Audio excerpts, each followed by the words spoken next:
Skola primarja fi triq Bsajla f'Birkirkara issemmiet għal Adrian Borch, student li kien tilef ħajtu traġikament waqt lezzjoni tal-edukazzjoni fiżika fi skola f'Santa Venera aktar minn 20 sena ilu.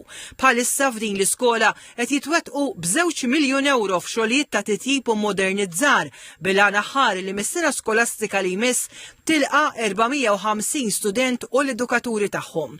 Dawn se jiġu rilokati hawnhekk biex ikun jista' jsir xogħol ta' modernizzar fl-iskola primarja fiċ-ċentru ta' Birkirkara.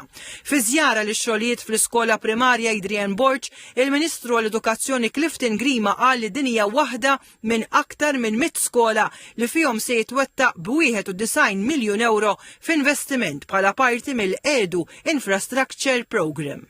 L-EDU Infrastructure Program għandu lan li nkunu qegħdin nagħmlu manutenzjoni u nduru l-iskejjel ta' Malta u Għawdex propju fi 13 sena illi ġejjin. U allura dan jinvolvi ħafna pjanar, ħafna interventi massivi ta' manutenzjoni u ħankun qegħdin naraw bidla totali fil-wiċċ ta' l-iskejjel tagħna.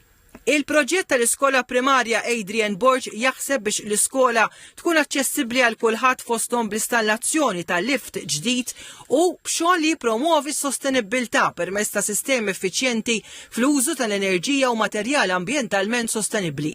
Bl-investimenti li għaddej il-binja nġibet ġebel u saqaf biex l-iskola jkollha sistemi ġodda ta' servizzi u faċilitajiet sanitarji. Parti mix-xogħol kien jikkonsisti f'żieda ta' klassijiet u sala u installazzjoni ta' twieq ġodda double glazing fil-kmamar kollha. Qed isir ukoll installazzjoni ta' sistema kontra n-nar biex l-iskola tkun konformi mal-liġi tas-saħħa u s-sigurtà. L-iskola se tkun mamra wkoll b'amara ġdida.